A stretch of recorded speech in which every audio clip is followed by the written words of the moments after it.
Hi friends, నేను మీ చీర్ల భాస్కర్. మీరు చూస్తున్నారు Cheerla tech videos computer tutorials YouTube channel. Friends, ఈరోజు మన టాపిక్ వచ్చేసి ఎంఎస్ ఎక్సెల్లో కొద్దిగా డాటా అయితే తీసుకుంటున్నాను. ఈ డాటా వచ్చేసి ప్రతి సెల్లో అండ్ ప్రతి కాలంలో ఇక్కడ మనకు ఫార్ములా అయితే విజిబుల్ కావడం అయితే జరుగుతుంది. చూసారా, ఇక్కడ మనం చూస్తే ఆటోమేటిక్గా ప్రతి సెల్లో కానీ మనకు ఫార్ములా అయితే కనిపిస్తుంది కదా. ఈ ఫార్ములాను ఆటోమేటిక్గా చిన్న షార్ట్కట్ కీస్ని యూజ్ చేసి ఏ విధంగా రిమూవ్ చేస్తారో తెలుసుకుందాం.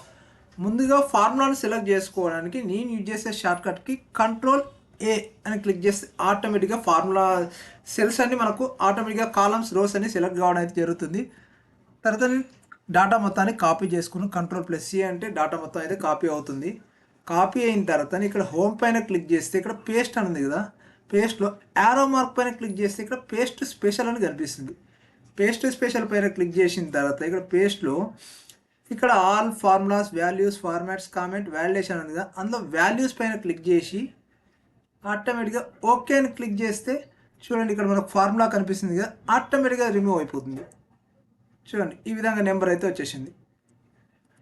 చూడండి మీరు ఏ రో పైన క్లిక్ చేసినా కానీ ఆటోమేటిక్గా మనకు నెంబర్ అయితే కనిపించడం అయితే జరిగింది. చూశారుగా ఫ్రెండ్స్, ఈ స్మాల్ ట్రిక్ని యూజ్ చేసి ఆటోమేటిక్గా ఫార్ములాను రిమూవ్ చేసి ఆటోమేటిక్గా వాల్యూని అయితే అదే విధంగా ఎడిట్ చేశాను. ఫ్రెండ్స్, మీకు ఈ స్మాల్ ట్రిక్స్ నచ్చినట్లయితే నా వీడియోని లైక్ చేయండి, కామెంట్ చేయండి, షేర్ చేయండి, అలాగే నా ఛానల్ని సబ్స్క్రైబ్ చేయండి. ఫ్రెండ్స్, మీకు ఇలాంటి కంప్యూటర్ ట్యూటోరియల్స్ ఫుల్ కోర్స్ అలాగే ప్లేలిస్ట్ కావాలన్నా వీడియో డిస్క్రిప్షన్ లింక్ అయితే ప్రొవైడ్ చేస్తాను, అక్కడ ఓపెన్ చేసాను చూడొచ్చు. అలాగే వీడియో టాప్ సైడ్ రైట్ కార్నర్లో కార్డ్ రూపంలో ప్రొవైడ్ చేస్తాను, అక్కడ ఓపెన్ చేసాను చూడొచ్చు. లేదంటే ఈ వీడియో ఎండింగ్లో ఎండ్ కార్డ్ రూపంలో ప్రొవైడ్ చేసిన అక్కడ ఓపెన్ చేసి అయినా చూడొచ్చు. మరొక మంచి వీడియోతో మళ్ళీ కలుద్దాం. Thank you very much for watching my video friends.